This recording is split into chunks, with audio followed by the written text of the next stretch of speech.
Hello, I'm Pete Torriello. And I'm Maureen Torriello. And it's time once again for another Sonic Boomers podcast.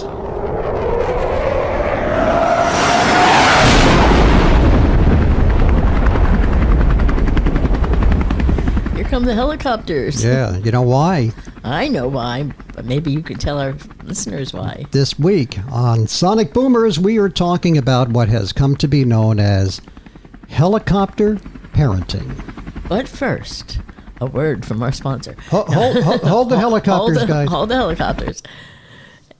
Just to backtrack a little bit, last episode, we had a question in the trivia at the end of the show, and it was about what TV personality in 1965 appeared on the cover of Esquire magazine wearing a Beatles wig. You correctly identified it as Ed Sullivan, much to my surprise. Mm-hmm. But the two of us were trying to picture what Ed Sullivan would look like with a Beatles wig, and we had obviously had not seen the cover of the magazine. So, being the diligent person that I am, I went to the internet, and guess what I found? What did you find? I found a photo of that Esquire magazine cover that I'd like to share right now with our listeners, for our people on YouTube. Get the bonus. Whoa. Whoa. Scary dude. Move that in. You can move it. His eyes get creepier as he gets closer to the camera. It kind of is like those pictures where it looks like the eyes are always following you. Yes. You know? So I just wanted to share that. Those of you that are listening on the audio miss out. So listen to us on YouTube and you'll get to see more. Then watch us on YouTube, That's too. what I meant to say. Listen and watch. Whatever. Yeah. So this week we're talking about, as I was saying... Before I so rudely interrupted you. Well, I'm used to it by now. Helicopter parenting. So let's first of all, I killed the helicopter sound, but thank you. Let's take a look at an official definition of helicopter parenting, not something that we came up with. And this definition comes to us from Amy Morin, who is a social worker. Mm-hmm. And the information is also backed up by Dr. Lewis T. Lockhart, who is a psychiatrist? PsyD. Okay, psychologist. And the definition is helicopter parents are parents who pay extremely close attention to their kids' activities and schoolwork in an effort to not only protect them from pain and disappointment, but to help them succeed. Helicopter parents are known to hover over their children and become overly involved in their lives. Meanwhile, popular media uses the phrase helicopter parent to describe parents who are overprotective of their children. The term was coined back in 1969. Isn't that surprising? Because I had never heard of it until fairly recently. And it came out of a book entitled Between Parent and Teenager. The teenager who was featured in the book reported that his mother watched over him like a helicopter. And that's where the term came from. Now, what are the common characteristics of helicopter parenting? Well, I think most people would immediately identify their overprotective tendencies as a general category. But sometimes it can be too limiting. Again, I think all of these things come out of a desire to be good parents and to be protective and to ensure the child's safety. But sometimes it goes astray and it goes too far. Sometimes it goes from infancy to college. Actually, I saw it more often when I worked in a college setting on the college thing. And I think that has to do with the fact that parents are letting go of their child for the first time when they're moving them into the dorm and they're going to be on their own. And I think that I saw it manifest more often on the college level even than on the elementary level. But, regardless of when it takes place, they tend to be overly involved in their kids' activities and their own lives become secondary. The parents are they live for their children. They often say, I have no life, I have no money. Everything's for the kids, and that's kind of like where it ends up manifesting itself. They also have a tendency to overschedule their kids. Their kids are the ones that have, lacrosse on one day, gymnastics the next day, music lessons the third, dance on the fourth. The kids have no free time. Right. And the play dates are orchestrated. Yes. I mean, even when you and I were youngsters, and we would play with the dinosaurs, but we didn't call it a play date. Well, no. I don't think that term was used by your parents, my parents. You just went over to Harvey's house or Billy or Steve's house, and you hung out, and you knocked on the door and said, "Hey, is Steve coming out?" And yeah, I'll be right out. You'd get on your bikes and off you went. Right. Well, but I think that the play date has become a necessity because parents are not always home. And so you have to schedule for a time when the parent is going to be home to supervise the kids, or to know that the kids are either going to be home, that they're not at a babysitter's house, or they're not at an activity. So, the play date kind of grows out of that. They tend to, want the kids to be safe is really what it's all about. I mean, it's not a bad motivation. No, I'm sure that there are people listening and watching this show that are going to say, well, when you guys were in school, you only had to worry about Jack the Ripper. And he was over in England. Yeah, he was over in England. They'll tell you that it's a different world today, that it's a crazier world. And I don't know if that's necessarily true, because when you and I were growing up, you didn't have the 24/7 news cycle. Mm-hmm. You didn't have information flash around the world, let alone your own neighborhood, as it does now in the digital age. So I'm wondering if things really are worse, or is the reporting of it more immediate and it makes it seem worse? Yeah, I think that it definitely is, the reporting has escalated it. YouTube viewers, feel free to comment below. Yes, but I think I remember a kid when I was young who was on her way home from school, and a car pulled up to the curb and tried to entice her into the car with candy, and she was educated by her parents. Run. You don't ever get into somebody's car. She did the right thing. She ran to her home. Even if they say your mommy is sick and right, but, they sent me to come for you. We rehearsed these things as kids. We learned what's a good answer, what to don't believe this. We had code words. If somebody says your mother sent me, oh yeah, well, what's the secret password? And if they didn't know it, you don't go with them. And we were given skills. Yeah. I think is what the difference lies in the ability to deal with the atrocities of the world. Is we were at an early age already being honed and given skills to deal with the mess that the world is, and I think that's different than what today's kids have. Now, I could be wrong, but that's I mean, I remember being in high school, and we had friends in a adjoining housing development, mm-hmm. and we would hop on our bike, and this was, miles away. Right. We would hop on our bikes and we would go down the highway. We would ride the shoulder of Route 34, and we would go down the back way into Lake Ridge and hang out with our friends.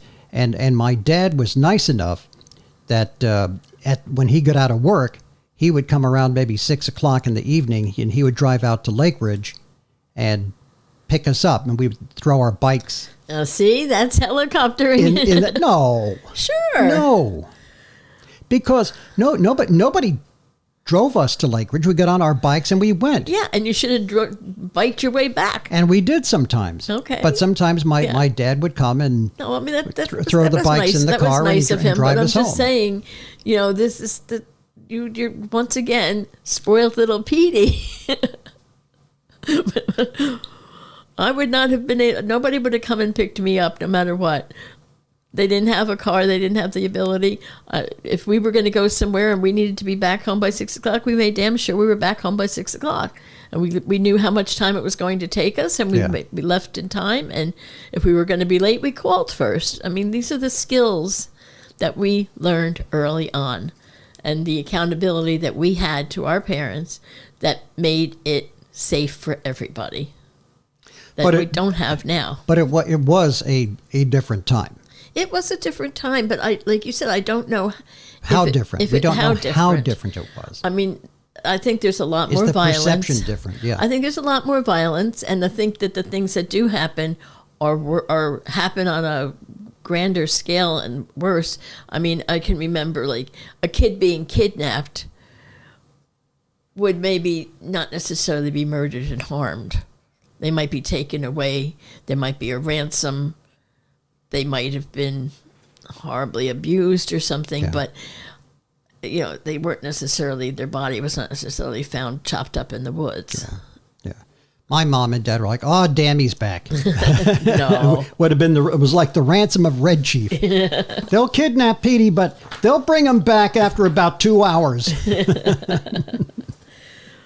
But the good thing about helicopter parenting and the characteristics, and there are a lot of good things about it, is that, you know, if your kid's a helicopter parent, I'm a helicopter kid, chances are they're going to arrive at their activities on time.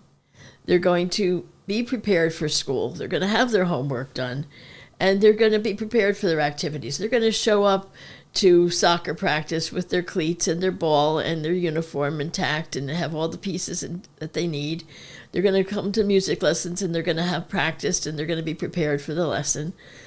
These are good things that happen when they are helicoptered. If the kid is not doing well in school, then the parent is on top of it. The parent will be on top of it, right. And they will know, and you know, they'll be in there seeing what they can do to help the kid get better grades, sometimes to the point of, you know, confronting the teacher and being like kind of an advocate for their child, but maybe overly so, you know, to make sure that the kid gets a good grade. Yeah. But we want to make sure that the kid gets a good grade or the kid gets into the school of their choice when they are young adults on their own merits, not because mom, as we found out in a couple of cases recently, where celebrities were paying universities to get their kids in because their kid couldn't make the grade. Yes. That's a disservice to the kid, I think. It certainly is. And, you know, but that's been done by even non-celebrities. People, big endowments are given to colleges all the time. Yeah. Buildings are named after family members or, you know, high-end donors, and their kids and their grandkids are all perpetually? Perpetuity is what I was trying to say. Will get into that college and probably get a free ride. Yeah. And it only cost $3 million donation. Look at the university that you and I went to had buildings that were named after guys that became convicted felons eventually, and they had to change the name on two of the buildings that I can think of. Hey, stuff happens, you know. So remember, they called me one time, you know, trying to get me to pledge money, and I said, "What, did you run out of convicted felons?" But they did correct it. I have to say that they did correct it. So, you know, and the parents will also step in when the kid's being bullied or when the kid's having mental anxiety or, you know, that kind of thing, health concerns. They make sure that these issues are addressed, and that's a good thing. They're also probably the ones that are going to be running the PTA. They're probably your scout leaders. They're probably your kid's soccer coach, your baseball coach, you know, the youth minister in your parish. These are the kind of parents that, the kind of jobs that they take on as volunteers to ease the path for their children as helicopters. Yeah. So there's a good to it, and there's a drawback. And some of the drawbacks, according to the professionals, one of the drawbacks is when a child is overly parented, they don't develop problem-solving skills. And as I understand it, the process of learning is basically based upon repetition. And there are 3 basic steps to learning. The first one is watch me do it. Then you do it with me. Now you do it yourself. And if that does not work the first time around, you apply it again and again and again until that, whatever it is they need to learn, is mastered. Right. You don't do it for your kid in perpetuity. Right. You had to use that word just to rub it in, didn't you? Yeah. But you know what I'm saying. Oh, I do. And I think that kind of goes back to my thing is that it was more important to our parents to teach us skills. Yeah. And life skills and coping skills than to be the lawnmower and the helicopter that moves everything out of our way. They had the foresight and the smartness to know that we were going to need to be able to function on our own someday, that they were not going to be around forever. Right. So what do we need to teach our child to be able to be independent in the world? And I think that's a different outlook than what we have now. Whether you have a 5-year-old kid who needs to learn how to sound out words or a 25-year-old who can't find a job, kids need to know how to solve their own problems. And hovering parents will often intervene at the first sign of trouble, and so the kid doesn't learn a problem-solving skill. You know, an example is no parent likes to see their kid get knocked on their ass at the playground. Mm-hmm. And I can tell you that I got knocked on mine a couple of times. Going to the playground and not paying attention to what was going on around me and walking behind the swings where other kids were swinging back and forth, and I got knocked over. And there are parents who will, again, thinking that they're doing good, will rush in there and grab the kid and risk getting knocked over themselves. And I submit that if the kid gets knocked over, and I think most of the time they don't get hurt. They don't. I never, in all my time as a kid hanging out at the playground, I never saw anybody hurt badly. Yeah, an occasional skinned knee or a cut or something, but nobody ever broke anything. Nobody ever got lacerated. Nobody went to the hospital. No concussions. No concussions. Well, on the one day that Tommy Brennan hit me in the head with a brick when I was a kid, which probably explains a lot. And I don't know why he did it. We were building a fort. Yeah. And he picked up a brick and he slammed it over my head. I don't know how he didn't kill me. Yeah. Yeah. I hope he's dead now, okay? Tommy Brennan, I hope you're, well, of course, if he's dead, he's not going to hear me, is he? All right. I'll never forget that.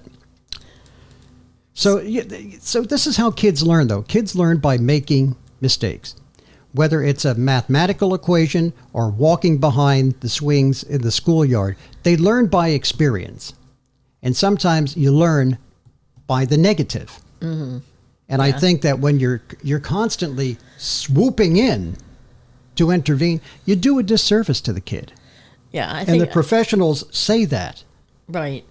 The goal of parenting, and we parents don't like to think of this, is that we need to make ourselves obsolescent. That they don't need us.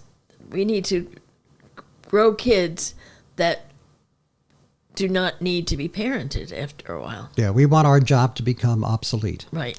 But you know what? Your job never becomes, and this is something that, and you know me. Oh, I know this. I know where he's going with this. When our daughter was getting married, I was so upset. I don't know if I was brokenhearted. I was upset because she's daddy's girl. And again, I love all 3 of my kids. If you guys are listening, I love all 3 of you. But there is something between daddies and daughters and moms and sons. I think that is special in that relationship. And when my daughter got married, I thought I was done. Mm-hmm. I thought, well, Pete's getting kicked to the wayside now. It's, I've done my job and I've passed the torch and all that stuff. But what I found was that I'm still a parent, but my job changes. And now I'm not providing for her. I'm not taking care of her. I'm not rushing in to fix, although I still try to sometimes. But now you become a friend, an advisor, a confidant. They seek out, the kids eventually do realize that we parents do have some wisdom. Yeah, that we did know what we were talking that we about. did know what we were talking about. And they come to you and they say, what do you think I should do about this, that, or the other Right. thing? So I did discover that the job doesn't go away. It just changes. Right. But, but that's the goal, though, is that you can get to that point. You can get to that That point. the kid isn't now 33 years And old. depending upon still you. living at home, relying on you to provide for their every need. And, they can't hold a job. They don't know what to do with themselves.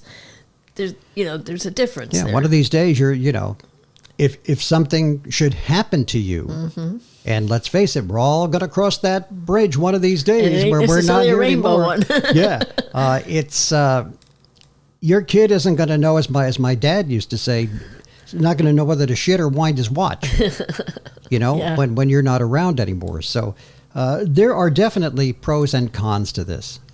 And kids too they're so used to mommy and daddy going in and advocating for them and dealing with the bullies and dealing with maybe a teacher that they don't like or whatever. They never learn to advocate for themselves. They never learn to say a teacher, wait a minute, I didn't get that. I don't understand that. Could you explain that again? I got this answer in math and I don't know. I thought I did it right. Where did I go wrong? They need to be able to formulate those kind of questions and to advocate for on their own behalf. Or you're in the workplace, you're 30 years old, and you have a boss who is a bully. And Lord knows there are bosses there like that certainly out there. are. We've all worked for a few of them over the years. You can't call mommy. You can't call dad and say, the boss is being mean to me. Yeah. You can't do it. Well, I remember you had an employee whose mom was overly involved. Oh, my God. And they called you because you had the audacity to schedule their kid on to work on New Year's Eve. Oh, my God. And the mom and the kid was okay with it. I mean, I'm saying kid, it was a grown man. He was like a 38-year-old man. And, and the guy worked part-time, and that's what happens. When you work part-time, you don't get the prime shifts. This was a shift that he agreed to. He was scheduled for, and mommy wanted him home on New Year's, and she called you up and called you out. He called me first, and this is the night that he was supposed to work. Right. And he calls me. He says, "I'm not coming in," and I'm like, "What? I'm not coming in. Why? Are you sick?" "No, my mom doesn't want me to come in." And I'm like, in what universe am I here? I have a 38-year-old man calling me to tell me that mom doesn't want me. I said, "No, you get yourself in here." Okay. And he hangs up. 5 minutes later, the phone rings. It's his mother. And she is screaming at me. And the guy didn't come in. Thank God. I called another one of our part-timers who was actually planning on having dinner with his wife at their favorite restaurant. And I called him and I said, "You're my last hope. I can't reach anybody." And he was nice enough to come in and fill the guy's shift. And I made sure that we got him and his wife a night out at our expense for being nice enough to come in. But I couldn't believe that a guy in his late 30s, his mom would call and yell at me for scheduling her son to work on New Year's Eve. That's the future when you helicopter parent to an excessive amount. Like I said, we've said there's good and there's bad, but when it gets excessive, this is the outcome. Yeah. You've got a 38-year-old man who can't function. Yeah. And it's sad. It's really sad. And his parents both eventually passed away, and it affected him in a very profound manner that it was extremely difficult for him to function after their passing. I'm sure it did. Yeah. And the other thing is, kids I guess this kind of harkens back to your example about the playground. Kids need to learn natural consequences and that their actions have consequences. And they don't learn that when somebody comes in and alleviates all the problems. If you touch a hot stove, you're going to get burned. It's going to be very unpleasant. And you can't constantly be watching over your kid and make sure that they don't touch anything hot, that they're not going to fall, that they're not. Yeah. There's a time when you kind of have to let go a little bit. A little bit, yeah. As long as it's not something, that's going to be like cause their death or, a major episode where they're in the hospital or something. You kind of have to let them go. So it wasn't good when my mother told me to run between the cars on the highway. It wasn't good, no. And in the end, if you're always in the kid's face and always in their life and always hovering, there's a tipping point where eventually it gets to the point where it can damage your relationship with the child, where they suddenly feel like, you know what, you're always in my face. You don't let me do anything. They resent the control, and now they don't want to turn to you if they have a problem or anything, because you're like, it's too much. It's just too much for them.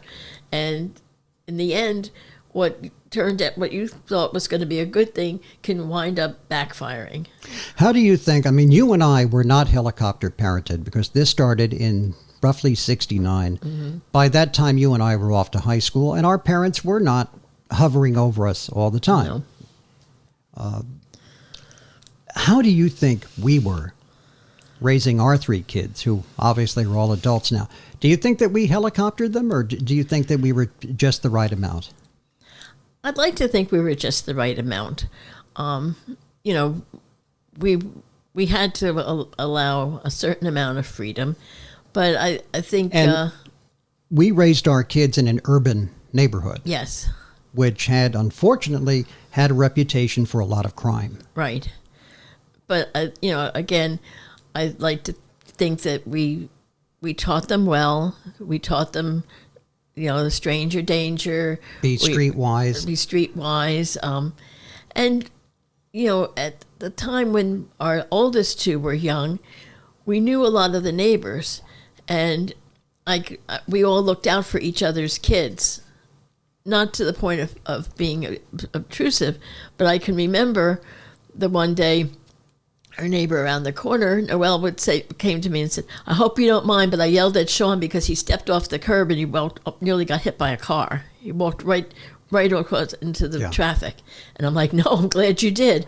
And we had that kind of understanding amongst the parents in the neighborhood that all the kids were our kids. Yeah. And you looked out for them, but you didn't get overly involved unless it was something dangerous, you know? Yeah, I think we walked the line pretty well. Mm-hmm. I'd love to hear what our kids have to say. But I think so. In some degrees, I maybe fulfilled the helicopter niche in a way because I had to be the Girl Scout leader and the den mother, and I volunteered at the PTA. But it wasn't so much out of their safety. I felt like I was setting a good example of volunteerism. You have skills, you should share them. These are good organizations. They develop things in children that are good. By fundraising for your school, it allows you to get computers in your classroom and to get better books and to, go on field trips. And I felt like I was setting a good example. I didn't do it to helicopter. Yeah. Well, you always said you wanted to be the mom that you didn't have. That I wish I had. Yeah. My mom was very hands off. Yeah. And, there are good things about that too, because I did learn certain skills at a very young age. I was able to navigate buses and trains and read bus schedules and do things like that I would not have known. But at times I felt a little bit abandoned and a little bit uneasy, and I would have liked my mom to be the scout leader and to be the mom that the teachers knew and that was in the building and, that had some respect from the authorities. So that is our take on helicopter parenting. Again, we're not pro, we're not con. We think that the best thing as a parent, speaking from our perspective, is a good balance of the two. And as Maureen and I always like to say on this show, you do you. You do what you think works for you and your family. But we just wanted to present some of the pros and cons. Again, comment down below, please, and share to show us that you care. Oh, that's cute. Isn't that nice? Yeah. And, of course, watching on YouTube, like and subscribe. That's right. Ring the bell, You can write to us, too. Give the thumbs up. The sonicboomers@aol.com is our email address. The sonicboomers@aol.com. And, of course, that little sounder means that it's time for our Baby Boomer Trivia Quiz. Yes. Okay. All right. So who wants to go first? I'll go first. Okay. And I think you're going to get this. All right. Let me just double check. Yes, I think you'll get this. What TV couples had an Italian neighbor named Mrs. Manicotti? Oh, I think I know this.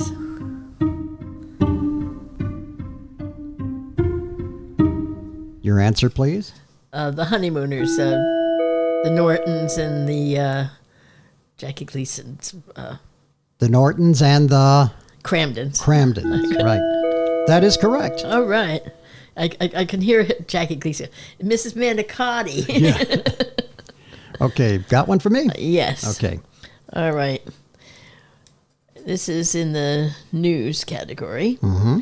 How many manned Russian space missions returned to Earth on June 19th, 1963?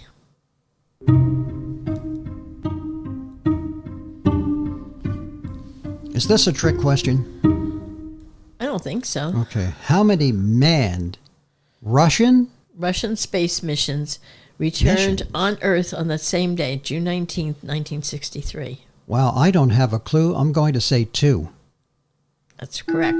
Wow, and that was just throwing it out there. I had no clue. I don't know for a fact. I suspect it may have been the first time that the two rockets met, hooked up to each other in space and connected, and then they disconnected and came back. They were testing, what it was going to future things for, like hooking up to a space station, or if they had to go out and rescue another rocket. I think it was 2 rockets that connected and disconnected and then came back down. But I'm not 100% sure. Well, on good that. for us. You got one right and I got one right. All right. That's a good way to end the show.